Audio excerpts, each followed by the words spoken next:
All-Star Jazz, All-Star Jazz. You hugged all the players as they came in to the locker room. After that game, what's behind that response, and what emotions are you feeling now? Yeah, it was, I jumped him at halftime. I was not very happy with how we played. Got on a couple of our players very hard and challenged them. And I give Wes and the entire coaching staff credit, give all the players credit. That third quarter was great. And, you're up 6 late, and you think you're going to have a chance to win it. And they won a 6-0 run, and Joker makes a great play at the end. But it was just letting those guys know how much I love them, happy for them, and the fact that we won 2 in a row going into All-Star break is a lot better than having, going 1-4 in your last 5 in the All-Star break. So, coaching is never personal. When I get on guys, if I get on Jamal or Malik or whoever, it's because I'm trying to get the best out of them, and they all know that. They all know it comes from a good place. So, a hell of a win. That's a hard-playing team. That's a team that's playing well. After that first quarter, I thought our defense was pretty good overall. So, thankful to have that win going into the break. How much of that fire, especially in that second half, do you think came as a result of you not being there? Well, I think they probably enjoyed me not being there. Like Nick said, a new face in the sideline. But, I think our players know me. They know who I am. I'm a fighter, I'm a competitor, and I didn't like some of the calls that were not being called. And I'm going to stick up for our players. And but on top of that, I didn't think we had guys that were ready to play. And I'm going to let them know when that's the case. Our job is to not make people happy. My job is to coach and to get the best out of our team. We've got 25 games to go.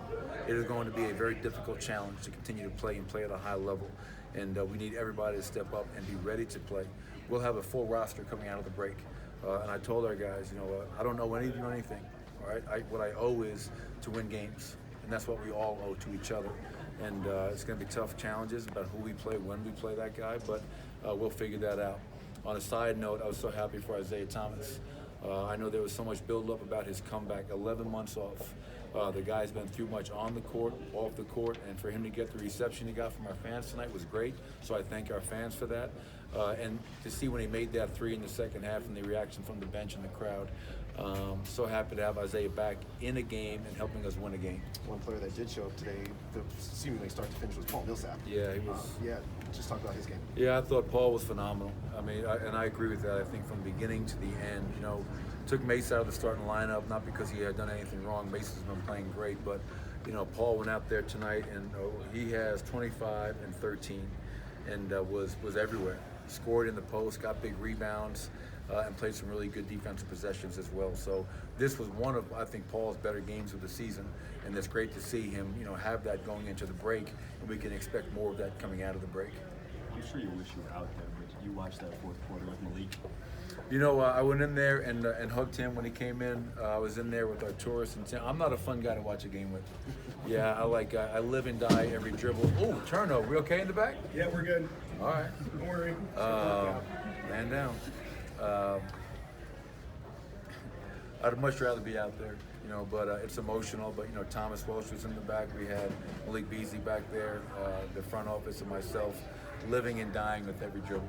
And so I was so thankful for Nicole to get the putback, and then when Buddy Hield missed that shot to get the win. So to beat that team 3 times, that's great for this team. You seem like a playoff atmosphere out there tonight. Did you notice the intensity, especially in the second half? I thought the crowd really went crazy for IT and really kept it up throughout the fourth quarter.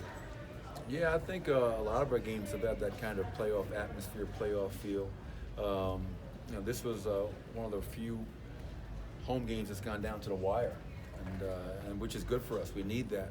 We need to continue to be challenged and be forced to execute and get stops. But I was in the back, but when Isaiah made that 3, I could feel the whole building, erupting just because they're so happy for him, which I think is great. So yeah, fans make this place a tough place to play. It was not a playoff atmosphere in the first quarter. I don't know where we were. That's got to change. I keep on harping on that, but our first quarter not being ready to play is getting out of hand, and we've got to nip that in the bud. Before the game, you were really trying to preach patience with IT. Were you surprised at all that he was able to kind of get in a rhythm there in the third quarter and look comfortable? Not really. He's and obviously we've been very careful with IT not to rush him back, and we wanted to allow him to play when he was ready. And he's been playing. He's been playing 2-on-2, 3-on-3, 4-on-4, and 5-on-5. So once he felt he was ready, I knew he'd go out there and be able to impact the game. First half, the pass to Mason Plumlee, he finds Torrey Craig wide open. We wanted to miss him the layup. He hits that three. Had a couple of other really nice plays in that second half. So, and we'll play small at times with him, but I thought he did a pretty good job of fighting a bigger player on the defensive end. More surprising, a Jokic dunk or a Monte Morris dunk? I'd say Monte. The little man getting up. Obviously Monte was so big, and down the stretch, and I mean this, I thought Wes Unseld, David Adelman, Jordy, Ryan, the whole coaches did a great job. They tie it up. We take our time. We run a play. Monte makes a on-point pass to Nikola. And what I liked about Nikola in that play, he'd gone to the basket, not gotten a foul call. On that play, he was aggressive. He drops his shoulder. He takes the contact, goes up strong, doesn't get it, but he has the presence of mind to get the tip in. So, Monte's dunk was fantastic, but Monte making a game-winning play at the end was also great to see. Thanks, everyone. Everybody have a great break.